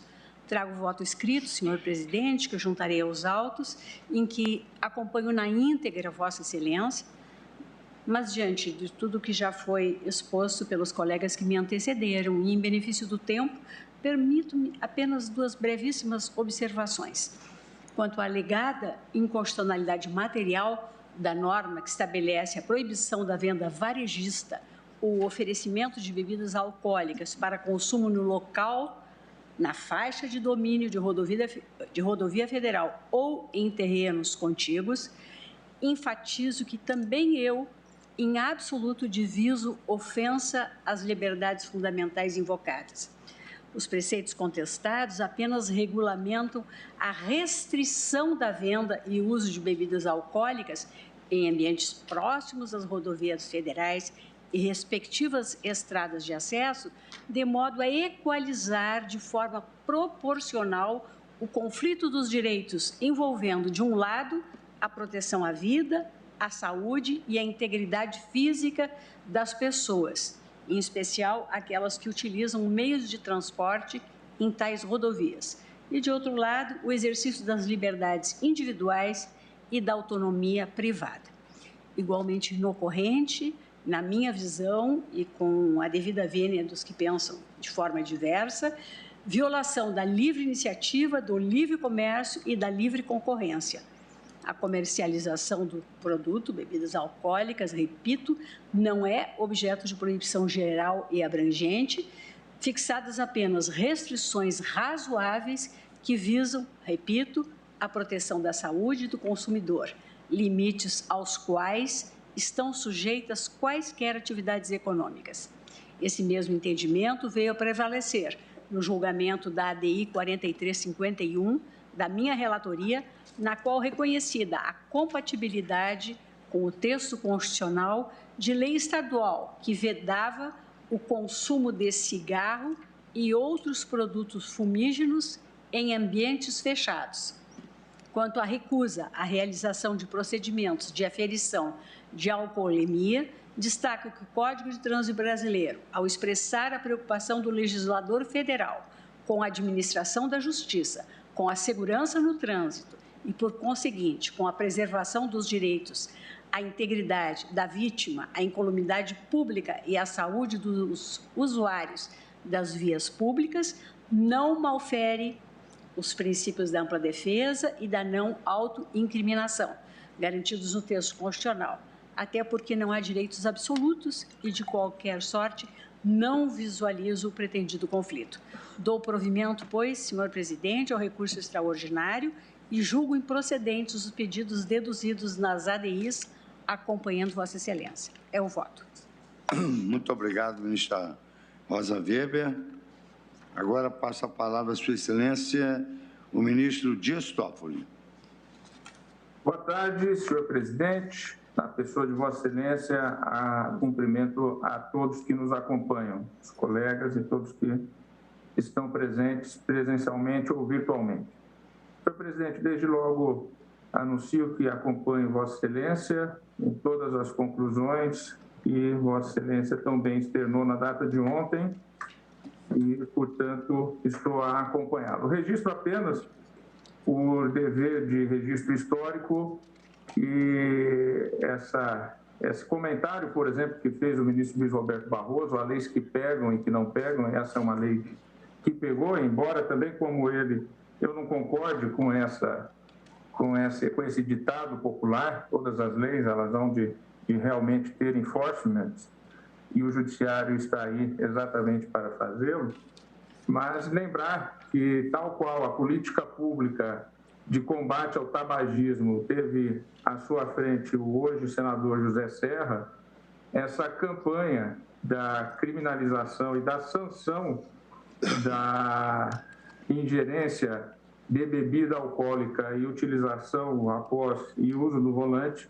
teve no ex-ministro da Justiça, Tacho Genro, um grande defensor, e aqui fica então esse registro que eu penso que é importante fazer para a história, porque sem dúvida são políticas que salvam milhares e milhares de vidas, e são políticas simples.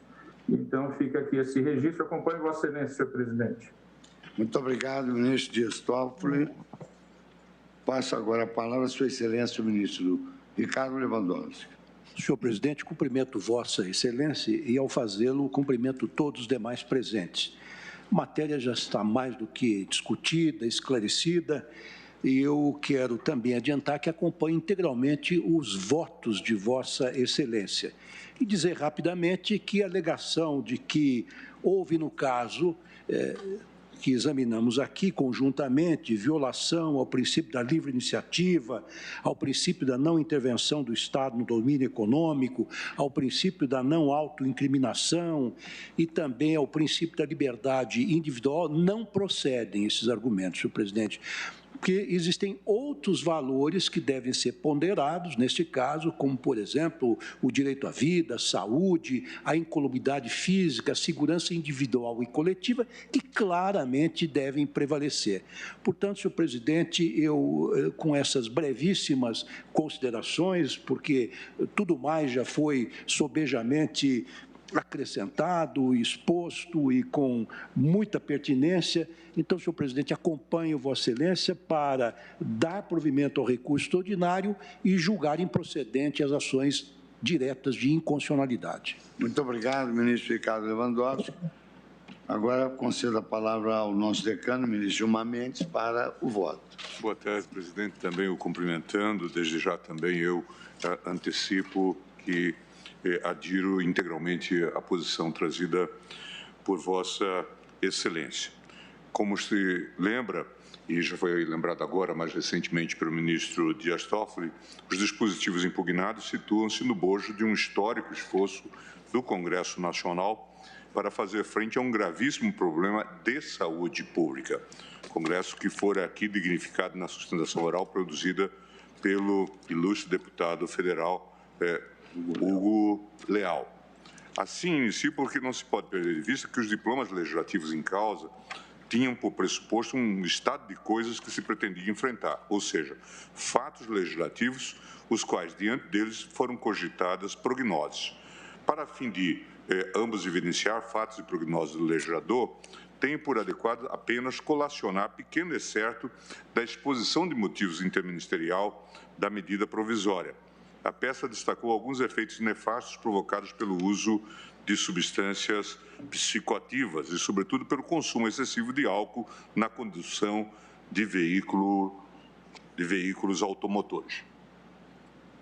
A Organização Mundial de Saúde, OMS, estima em aproximadamente 2 bilhões o número de consumidores de bebidas alcoólicas no mundo. Do ponto de vista da saúde pública, 76,3 milhões de pessoas apresentam problemas diagnosticáveis associados ao consumo de bebidas alcoólicas. O álcool causa atualmente 1,8 milhão de mortes, 3,2% do total, e é responsável por 4% dos anos perdidos de vida útil no mundo.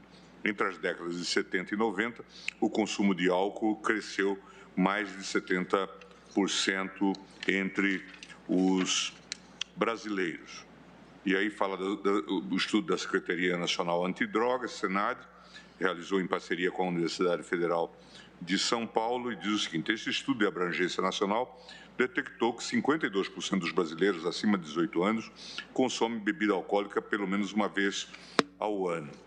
O estudo apontou também que 2/3 dos motoristas já dirigiu depois de ter ingerido bebidas alcoólicas em quantidade superior ao limite legal permitido. Segundo o levantamento, 74,6% dos brasileiros entre 12 e 65 anos já consumiu bebida alcoólica pelo menos uma vez na vida.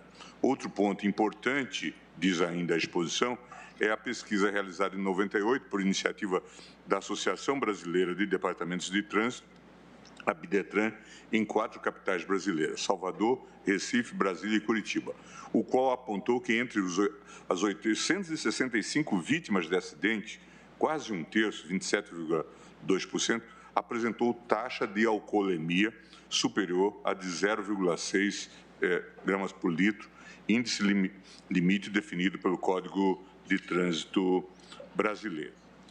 Tal consideração inicial, presidente, de ordem fática, é fundamental para a aferição da compatibilidade da norma impugnada com a Constituição. Isso porque não se pode olvidar que, mesmo no chamado controle abstrato de normas, não se procede a um simples contraste entre a disposição do direito ordinário e os princípios constitucionais. Aprecia-se a relação entre a lei e o problema que se lhe apresenta em face do parâmetro de controle. Também, em relação à restrição de bebidas alcoólicas, eu também acompanho a posição de Vossa Excelência, digo o seguinte: com efeito, ao afastar a incidência de restrição à venda de bebidas alcoólicas em perímetro urbano, de acordo com a delimitação dada pela legislação de cada município do Distrito Federal, a legislação afastou diversos efeitos colaterais da medida restritiva, mantendo-se necessária e adequada aos fins a que se destina. Neste ponto, revela-se inverossímil sustentar que os fatos verificados pelo legislador, a venda de bebidas alcoólicas em rodovias, incentiva o seu consumo e, por desdobramento, a condução de veículos sob o efeito de tal substância seriam incorretos. Igualmente, mesmo quando em causa a avaliação de fatos legislativos de modo incompleto ou ausente, a melhor jurisprudência apenas pronuncia a inconstitucionalidade quando verifica que o perigo que ela pretendia evitar não indicava singularmente, nem se revelava provável. Quanto à suposta violação à presunção de inocência e ao direito de não produzir prova contra si mesmo, eu também estou na mesma senda, relembrando inclusive o julgamento do RE 640-139 da relatoria do ministro Dias Toffoli, no âmbito do qual esta Corte assentou que o princípio constitucional da autodefesa não alcança aquele que atribui falsa identidade perante a autoridade policial, com o intento de ocultar maus antecedentes. Com esse apontamento, tenho que a impugnação pela inconstitucionalidade não merece acolhimento. Também quanto ao limite de 0 de alcoolemia na condução de veículo automotor, eu estou dizendo que, em relação a essa redução, registro que a política em questionamento apresentou como justificação na época pela necessidade de proteção, no caso, pela via do direito administrativo sancionador, da vida e da integridade física dos cidadãos, além de estar em sintonia com diversas legislações do direito comparado, que também lutam para suplantar o consumo de álcool no trânsito. Países como Itália, Alemanha, Paraguai, Uruguai, Indonésia, Emirados Árabes, Hungria e Eslováquia têm políticas de tolerância zero para o consumo de álcool por motorista. No âmbito penal, esta Corte possui vários precedentes em que a constitucionalidade do artigo 306 do Código de Trânsito Brasileiro foi tematizada, malmente sob o argumento de que sua configuração de crime de perigo abstrato poderia levar à inconstitucionalidade. No meu voto, teço alguns clareamentos sobre a arquitetura dogmática dos crimes de perigo abstrato e sua constitucionalidade no ordenamento pátrio, até mesmo para demarcar bem a distinção com a sanção administrativa em discussão. E, como resultado de tal enfrentamento, reforcei minha convicção pela constitucionalidade das normas em apreço, justamente porque estamos diante de uma sanção de natureza administrativa. Por isso, presidente, e com essas brevíssimas considerações, com esse resumo, eu acompanho integralmente Vossa Excelência para dar provimento ao recurso extraordinário para reformar o acordo resolvido, estabelecendo o auto de infração, inclusive quanto à fixação da tese em regime de repercussão geral. Quanto às ações diretas, conheço-as para julgar seus pedidos improcedentes, assentando a constitucionalidade do artigo 165-A do Código de Trânsito Brasileiro. Agradeço a Vossa Excelência, ministro Gilmar Mendes, proclamo o resultado que a Corte, por unanimidade, deu provimento ao recurso extraordinário e negou julgou improcedente as ações declaratórias de inconstitucionalidade, fixando a tese não viola a Constituição, a previsão legal de imposição das sanções administrativas ao condutor de veículo automotor que se recuse à realização dos testes, exames clínicos ou perícias voltados a aferir a influência de álcool ou outra substância psicoativa. Entre parênteses, artigo 165-A e artigo 277, parágrafo 2º e 3º, todos do Código de Trânsito Brasileiro. E esse é o resultado unânime da Corte. Senhor presidente, me parece que o ministro Nunes Marques ficou vencido, em parte, nas ADIs. Só nas ADIs acompanhou Vossa Excelência no recurso extraordinário. É verdade. Ele, na parte só nas ADIs. Na parte da ação declaratória de constitucionalidade parcialmente procedente, porque... Só nas duas ADIs. Tá. Vencido. Muito obrigado, ministra Rosa Weber. Vencido parcialmente o ministro Nunes Marques, que julgava procedente as ações quanto aos artigos 2, 3 e 4 da Lei 11.705 de 2008. Corrigido o resultado. Senhores ministros, senhoras ministras, eu não concedi o intervalo exatamente porque muitos têm o compromisso solene da posse no Tribunal Superior do Trabalho. Então, vamos iniciar nossas audiências já um pouquinho fora de hora e eu vou declarar, então, encerrada a sessão para nos permitir a presença na posse e a realização das audiências. Estou agradecendo a colaboração de todos os ministros, advogados e de todos os colaboradores. Eu declaro encerrada a sessão.